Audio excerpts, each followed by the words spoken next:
Howdy there, Zill fan. In honor of National Zill Awareness Month, I am very excited to bring you an interview with a woman who literally wrote the book on finger symbols. Today, I will be speaking to the amazing Dawn Devine. I always enjoy speaking with Dawn, and in this interview, she is her usual self, full of incredible factoids and interesting tidbits about the history of finger symbol use, how to purchase finger symbols, what to look for in finger symbols, why they all sound different, and exactly what it is that she loves best about them. So, if you've ever been interested in taking a deeper dive into the art of the finger symbol, taking it beyond necessarily playing them or technique, you definitely want to check out this entire interview. Dawn is going to take us through a history of the finger symbols, which is literally our oldest connection to the dance. And she's going to talk to you about what it is important to look for when you purchase finger symbols, depending on who it is that you are studying with. So I welcome you to join me for this interview with the amazing Dawn Devine. Well, thank you so much, Dawn, for joining me. I am so excited to talk to you today. Well, thank you very much for inviting me. Yeah, absolutely. So I have been doing this sort of Zill Heroes series, and I'm really excited to interview you because it's sort of a different angle on who the people who are hugely influential for me in my Zill life, let's say. And everyone I've talked to so far are people who are avidly playing and performing with Zills, have a style, a teaching style, a performance style that's really called to me. But you are like my scholastic Zill hero, right? Like you literally wrote the book on Zills, which I read forever ago. Like I've been a fan since way before we Ah, became friends. ah, And so now, like getting to be exposed to more of your work and your lectures on history in general and Zills in particular, I just think this is something that the whole world needs to know, or at very least all of the belly dancers. So I'm hoping today we can kind of introduce people to the work that you've done with the history of Zills to understand these suckers a little bit better and to know like what all is behind them historically and with the manufacturing. But first, mhm. before we jump into all of that, which I'm super excited about, I would love for you to just give us a little intro into like how did you get sucked into the world of belly dance and what led you to the Zills and how it progressed from there. Oh my gosh, my superhero origin story. That's Yes, what you want. Okay. that's what I want. So I started belly dancing when I was in high school, and it was a fluke because back in before the turn of the century, when you were a youngster and you were dancing, not every dance class would allow teenage girls to be in it because it was still considered a little bit exotic, potentially erotic, and a little too intense. Well, I had a major accident. I broke my ankle in many places, reconstructive surgery. You'll never be on toe. You're never going to tap. Your dreams of being a rockette are gone. Oh, but more importantly, I had been making costumes for the studio and I couldn't get paid for that work I had already done, because I was doing a trade for classes and now I couldn't take any classes. So, after a bit of a struggle, it was determined that I would be allowed to take hula. And so I took a hula class. I was taking hula, and she said, "You're a natural belly dancer. You got to go take that belly dance class." I had to get a signed letter from my mom at the age of 17 to take this belly dance class. And it was September. I was starting my senior year in high school. I was taking hula and belly dance. It was September. By December, I was dancing professionally for money. So I'm a natural. And at that point in time, a 17-year-old girl could walk into a dance class, take 4 months of classes, and be on stage. It was a different era. You couldn't do that nowadays. Right. But I was living in Milwaukee, Wisconsin, a little bit of an outlying sort of edge of civilization place. And though I apologize to anyone who's from Milwaukee, but you get it, right? I'm from Kenosha. It's even Oh, you're from smaller. Kenosha. Oh I'm my from God. Kenosha. You know? You totally get it. I It do. feels very hinterland. So, I left Wisconsin. I graduated from high school. I had my Scarlett O'Hara moment where I stood in the snow and said, "As God is my witness, I will never shovel again." And I went to California to, get my education and do something with myself, other than, you know, drink beer and have babies. Milwaukee. So that was a stereotype. I apologize to anybody who's from Milwaukee, but you know. So so anyway, so I wound up in San Diego. I was in community college. My community college counselor was a belly dance instructor named Cyrena, and she became my dance mom. I studied with her for about 9 years, off and on for about 15 years. I performed and danced in Renaissance fairs with a variety of different groups. When you're walking around a Renaissance fair, you don't have a boombox, you don't have a band with you. All you have are your finger cymbals. And so I became very adept in that Renaissance fair environment to be a one-man band kind of thing, where I would do essentially a Zill solo with every one of these mini minute and a half long dances, and then the shill to spell the name. Then I'd spell the name E, and, with the Zills going chink, chink, chink, chink, to add to the sound. I played with some bands as drum mush kind of bands, show up and be in the back. Oh, the dancer doesn't play Zills, fine, I'll do it for her. So that's where I really honed my skills. Was I ever the best player? No. I've taken some classes over the years. I studied with Morocco. I've studied with Kareem Nagy. I know you've studied with him too. Mm-hmm. And, I would say I was a competent Zill player, but nothing outrageous. And as time has passed, unfortunately, I no longer play. I have arthritis in my in my social finger, my Zill finger. So I can't wear a Zill on this finger, and I certainly can't hit it against something else. So my Zill playing days are unfortunately behind me. So there's my long origin story.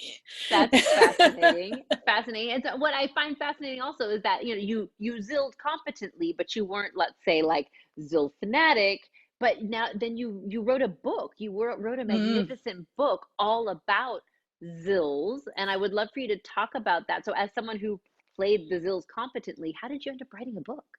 Well, so when I was I went to junior college and got a degree in associate's degree in fashion design, and then I went to a 4-year school and I got a BA in visual arts and theater, sort of a double major. And then I worked in theater for a long time. So I was a belly dancer by day, and I worked in theater by day, belly dancer by night. Worked at Target to get medical benefits. It was a time. So I held down 3 jobs, put myself through college, and when I decided I was going to go to graduate school to become a professor, I was going to go to graduate school. I got in. And in graduate school, in the field of art history, you have to put together these very detailed proposals for your master's thesis. And I was hell-bent on including some aspect of my belly dance life and some aspect of my costuming life in my master's thesis, with the goal that I could publish it for belly dancers, right? So for belly dancers. Every single one of my topics were shot out of the water. Every single one. So I presented sort of a paper on belly dancers and Orientalist art, the trope, the reality, the myth, the legend. And then I had this music on your fingertips, the history of finger cymbals. So because finger cymbals are our oldest connection to our deepest ancestral roots, right? I thought, if I study with the ancient history professor, I'll use this paper. And if I study with the 19th century professor, I'll use this paper. So I created a bunch of things that I thought would be of interest to me. Oh yeah, no, that didn't happen. I wound up writing my paper about Victorian costuming. So costuming, yes. Belly dance, no. Well, Zill's Music on Your Fingertips is about a 10-page really detailed workup on the history of finger cymbals and what I was going to pursue within my master's thesis paper if it had been accepted, right? So as time has passed, that's been in a folder in the back of my cabinet, and I pulled it out one day and said, let's just publish this. I know how to publish books. And so I expanded it, and I took it to where I wanted it to be as far as a good product for dancers. So it has that history up front. That was my jam, right? The history up front. But then all of the practical advice, the different rhythm patterns, choosing Zills, storing Zills, cleaning Zills, different ways of playing, all those illustrations of my hands, I may not be able to play anymore, but I certainly understand the mechanics from a fundamental place of playing them. And yeah, so I think some people read my book and think I'm a Zill master, and it's like, um, I'm knowledgeable. I'm, those who can't do teach. Yeah, that's I that's always assumed that you were the Zill, and I was like, it's odd because I've never seen like video of yeah. you playing the Zills, but you know everything about the Zills. And for people who don't have your book yet, they should totally get it because it is fantastic. Like you said, it kind of goes through everything. It has the history, which is where I think it's so unique because I hadn't known anything about the history of the finger symbols before reading your book. And then it's very practical as well. Someone who's looking to get into finger symbol playing, or even I bought it after I had been playing symbols for years. And it was like another look at how to wear them, how to make the sounds, reinforcing all of the patterns and the rhythms and whatnot. And it was a fantastic resource to have it all together in one neat, tidy little spot. I really enjoyed that quite a bit. And so I know like the history of finger symbols is something you give entire lectures on, but this is the piece yeah. that I feel like is so new to most people. Like, maybe people Yeah. have a basic idea of how to wear them, how to play them, but like where they've come from. Could you speak just a little bit to that? Because I think it's so cool. Sure. So, in our world of belly dance, we have a lot of belly dance scholars who are working on the origins of dance in Egypt, who are working on subjects related to Romani people and their dance arts. And there's a lot of scholars working on it, but nobody's really talking about finger symbols other than, hey, this is what dancers do, sort of as an afterthought.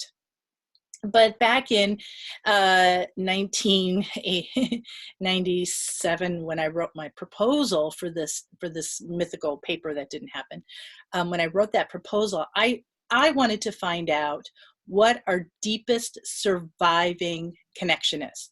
So written history only goes back so far, and artistic images of belly dancers are few and far between. And history is shaped like a funnel. We've got a lot of it today on the internet we can access. And as you go back in time, there's less and less and less and less. Well, the origin of finger symbols dates back to a time before there were regular histories written, before there, during the development of civilization. It dates back to the Chalcolithic period in the 3rd millennia BCE. So we're talking 5,000 years ago when finger symbols were developed. And finger symbols were one of the few items that have survived the test of time because they were so precious that they were put into burials in several different places around the Mediterranean. And so we have surviving finger symbols in Anatolian, which is now Turkey, areas, in the Levant, in Lebanon and Israel, and in Egypt. So we have these surviving examples that go back so many thousands of years before we have anything more than just a mention of dance in the Middle East, before the Bible was written, before time. So I went there, and the first part of my research was finding all of these places where these ancient finger symbols have been stored. There's ancient finger symbols in almost every major museum around the world. The Metropolitan Museum in New York, the British Museum in London, Los Angeles County Museum of Art in Los Angeles. I even ran into a set of Egyptian finger symbols from about the year 0 at the Bristol Museum in Bristol, UK. And it's one of those funky museums that has like the art department's over there, and over here we have glassware, and over here there's porcelains, and then we have a Romani coach, and a display on Romanis, and then we have some dioramas with animals, and over here's our tiny little Egypt area. Literally walking through the Egypt area, it's like, whoop, whoop, whoop, and there they were. Yeah, so they're all over the place, and you can see a lot of them online in these archaeology museums, not necessarily an art museum, but in a lot of archaeology museums. And I had never heard or seen a dancer or dance research talk about them or write about them, and how old They actually are. So I did it. I went, well, I'm going to be that nerd. And so I went hunting for them And the world and is a did the better research. place for it. I'm so glad that you did. Yeah, because no one was doing that. And what I find super fascinating is that the design of the finger symbol like hasn't really changed much over time, right? Well, Like well, it I was, go ahead and put a set on while we chat. okay, let's see it because I've got a Because couple of different sets here. the thing is that if you think about our ancestors 5,000 years ago, they had the same brains. They had the same intellect that we have. They weren't dumber. They were a little bit smaller, but our hands haven't changed in the last 5 millennia. These are the hands that we have. And you might be more petite or more,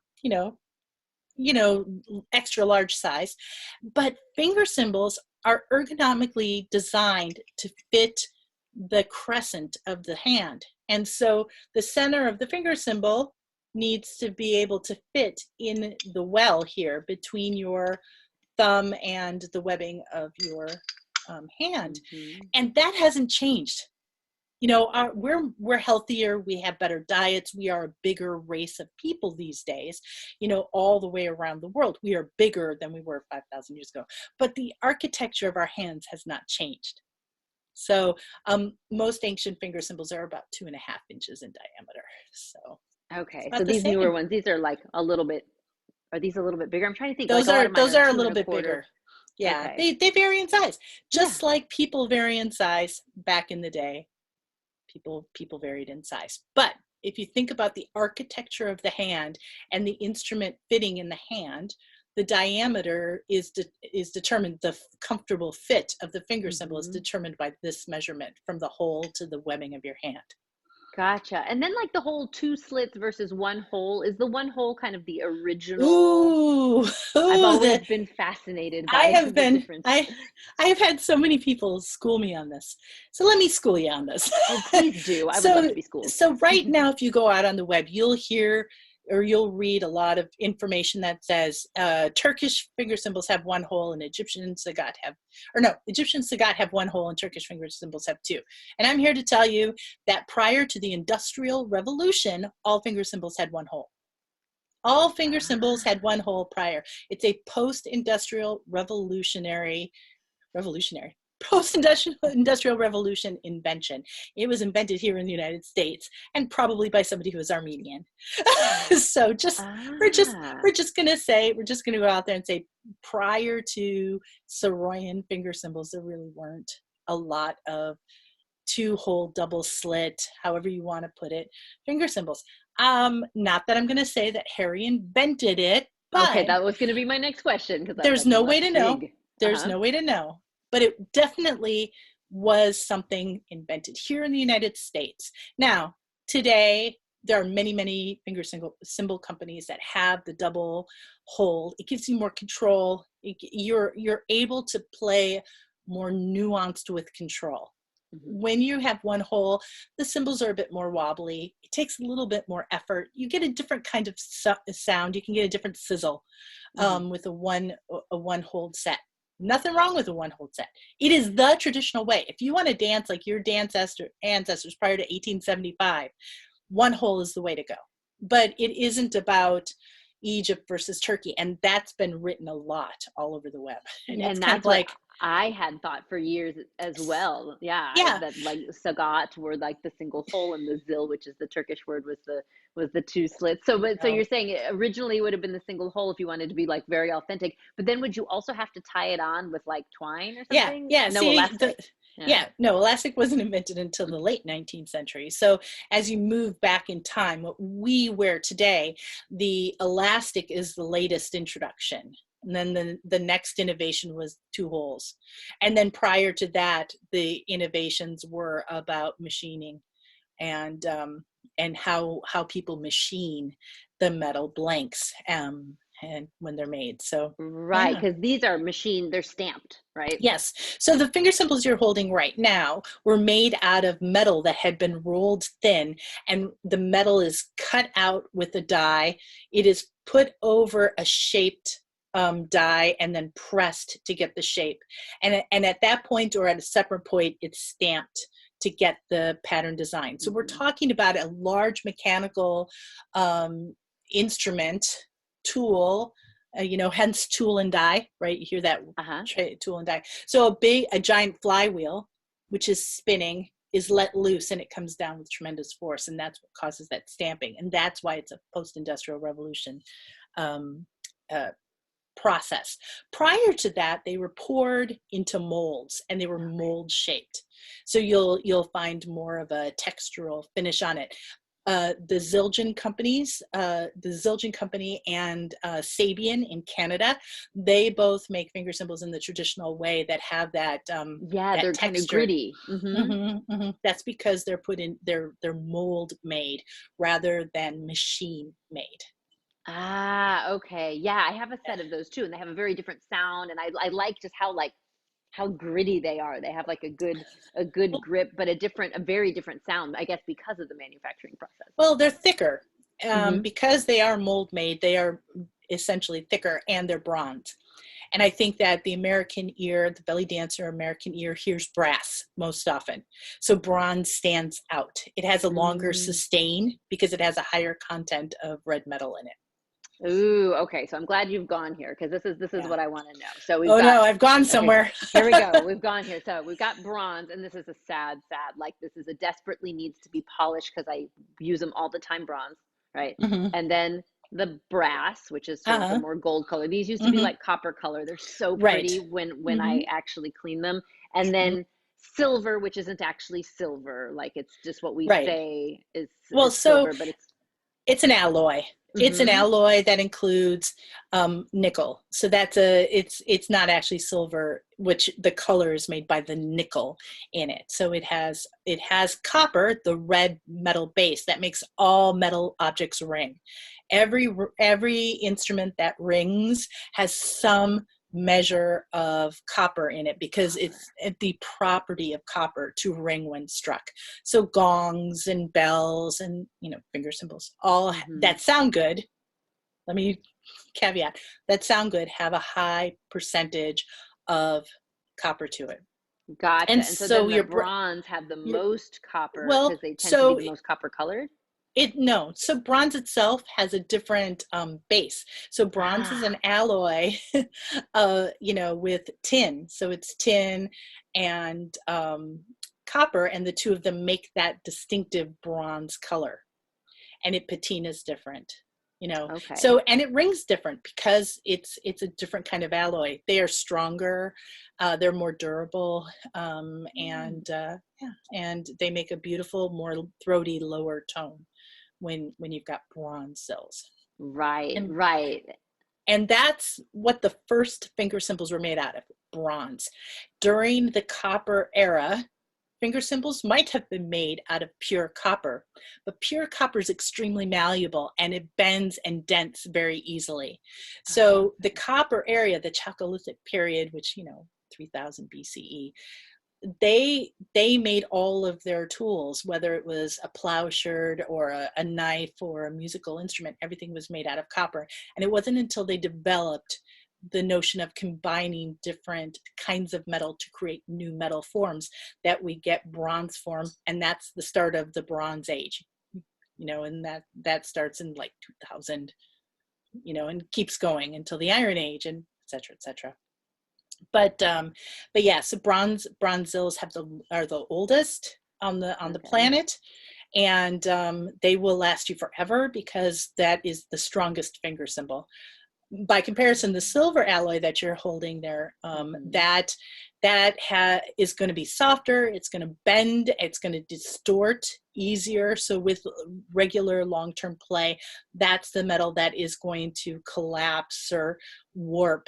And and don't believe it when you read, you can put them in your oven and turn your oven on to.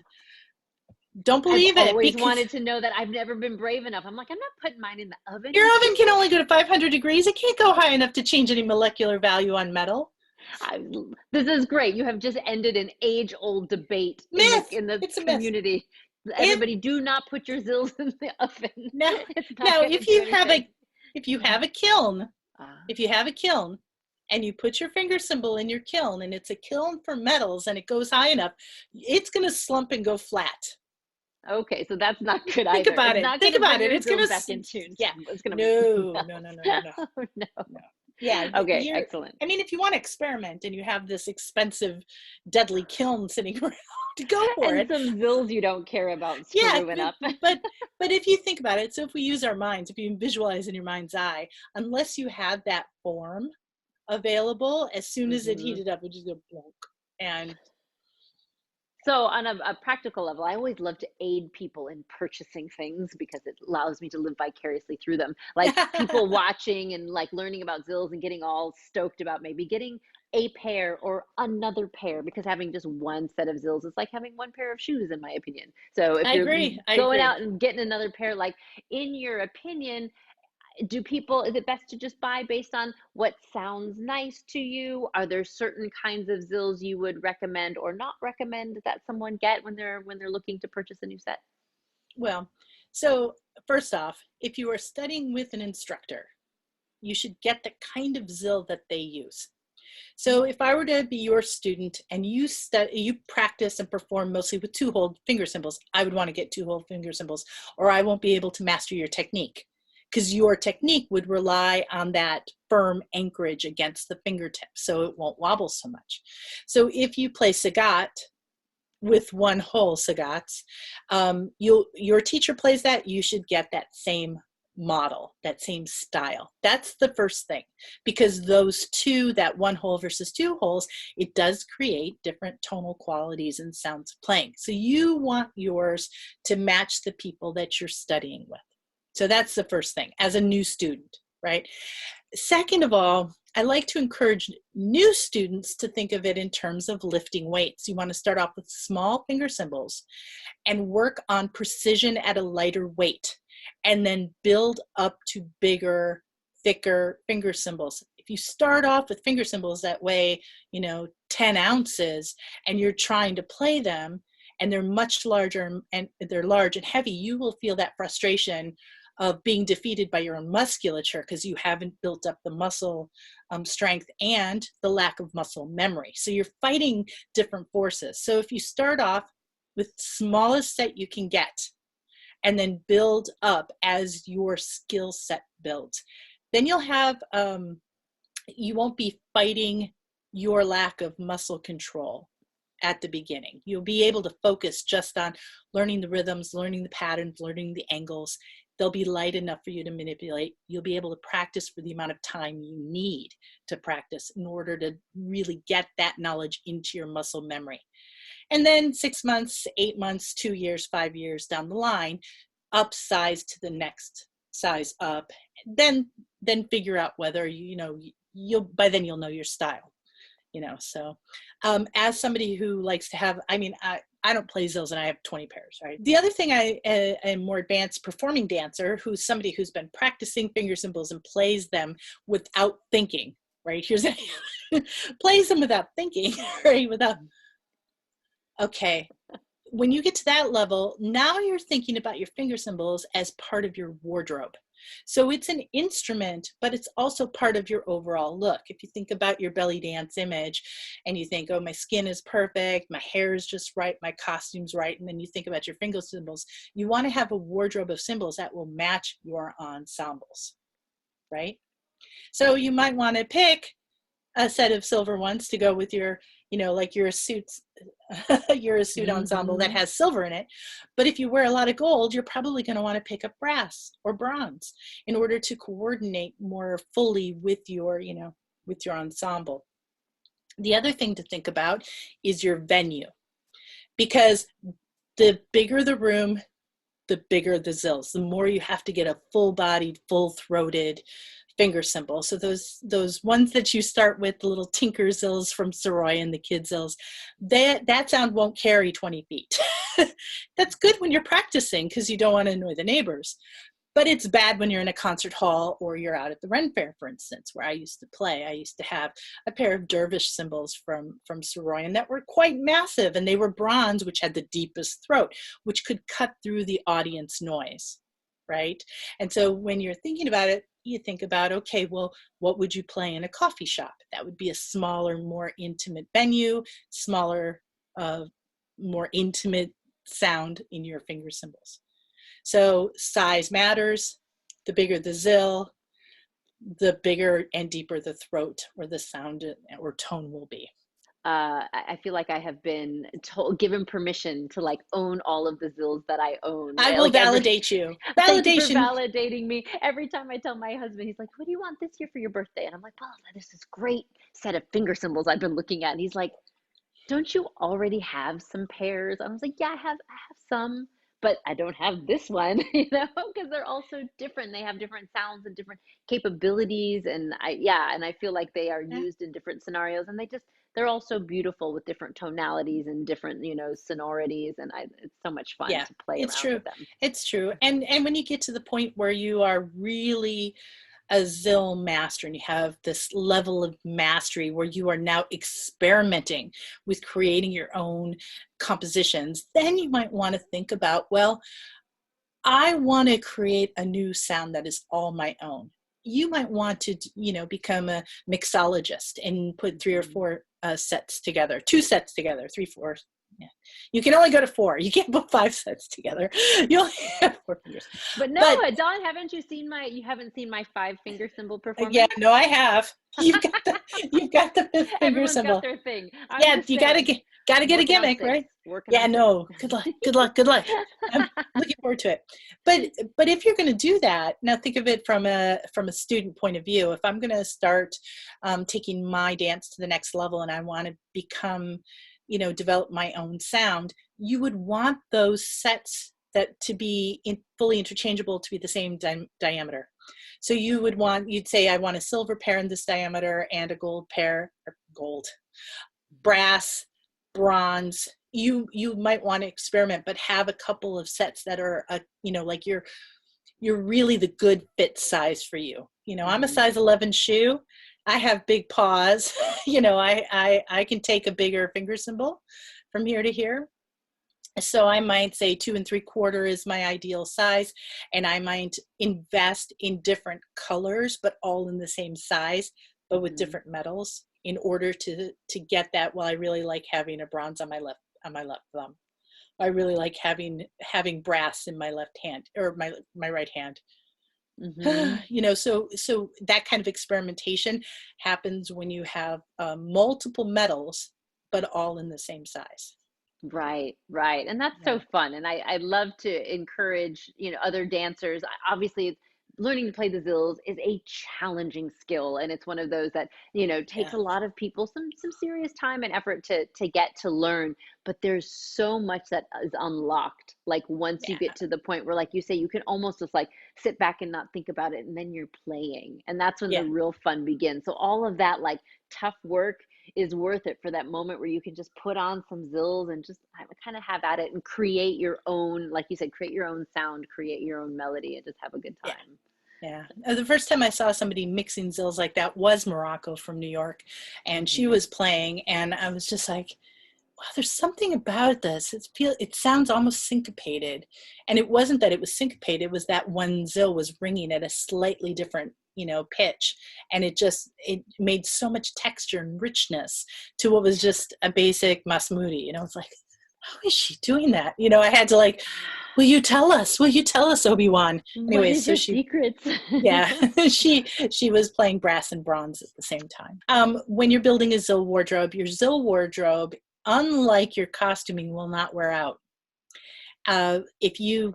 If you care for your finger cymbals, they will last you a lifetime.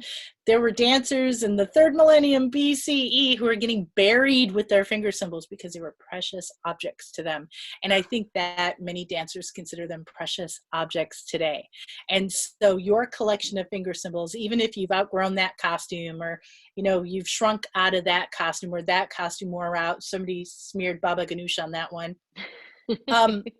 When you think about your costumes, they do wear out over the course of time. They become unwearable. But if you keep your finger cymbals in good nick, meaning you polish them regularly, you change the elastic, you take care of them, they will last a lifetime. And I so love that. Yeah. they're a good investment as a dancer. If you play them, they're a good investment, because you know what? Unlike a costume that'll lose value every time you put it on, every time you put on your finger symbols, they don't lose value, but they do go out of stock. And so there's always this sort of resale market on finger symbols where you won't get the full price you paid for them, but they hold their value better than a costume does. So Mm-hmm. when dancers are like, oh, I want to buy a set of finger symbols, or I want to buy this costume, I'm like, buy the Zills.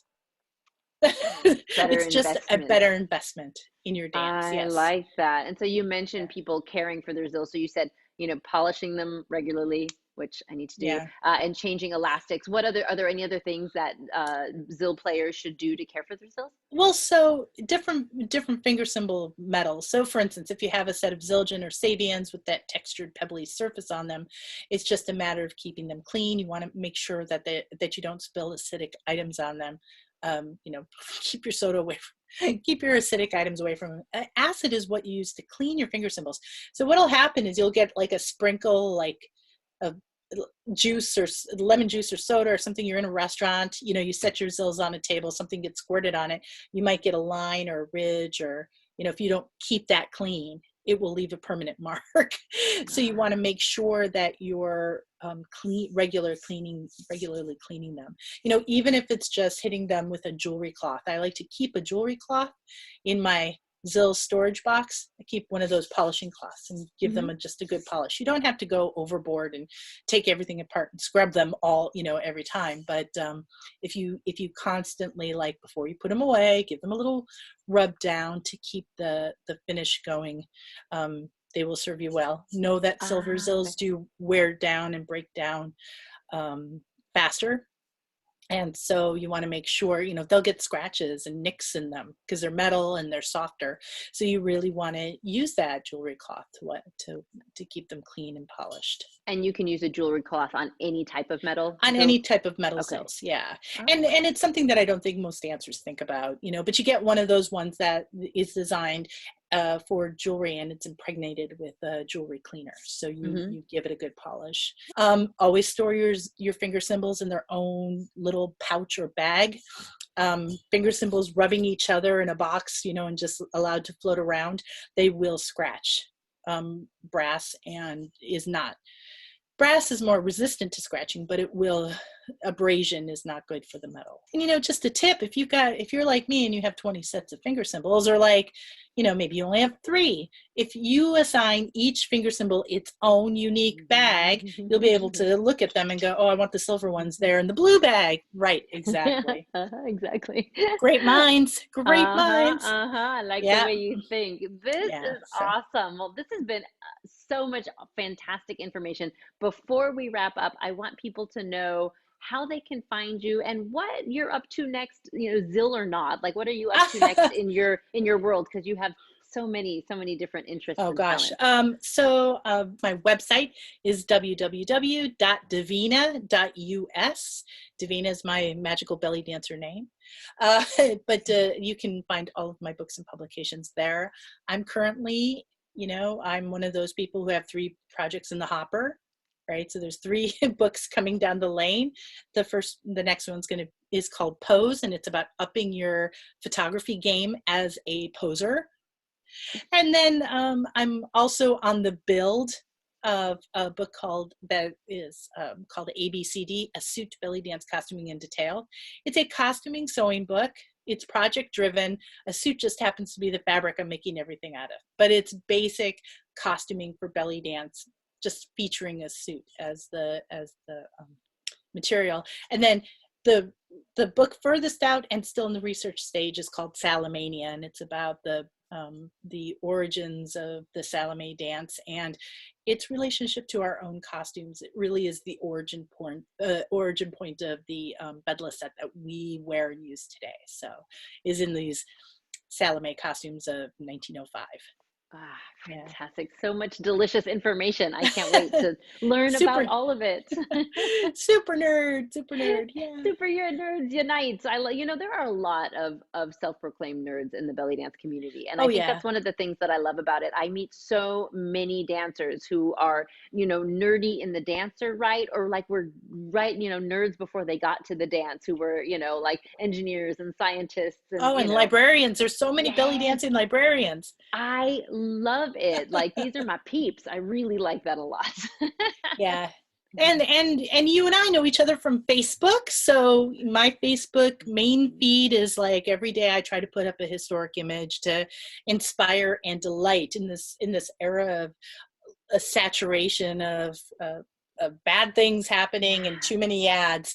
There's if you come and follow me on Facebook, you can see a beautiful belly dance image or an image related to belly dance history, you know, Yes, every your day, Facebook Monday through feed Friday. is a veritable like classroom of just good Yeah. knowledge that's, from Yeah. all areas of the dance, the things that I don't typically see in other Hmm. dancer feeds because of the angle that you come at it from, which I Yeah. really enjoy. Thank you so much, Dawn. This is so much fun. I learned a ton, which I always do every time we chat. So Yay. thank you for being the wealth of information and knowledge that you are. And thank you for being here to chat with me today. I really appreciate it. Well, I appreciate it too. I mean, I found you years ago on Powwow, and it's so great that you're still here in the in the visual digital space. You are, you know, on the vanguard of teaching online, and so I'm so glad you're still here and still, you know, cranking out the good content. Thank you for inspiring all of us. Oh, and my pleasure. This is my happy place. So I'm glad there are people to watch what it is I'm doing. That makes it all the more worthwhile.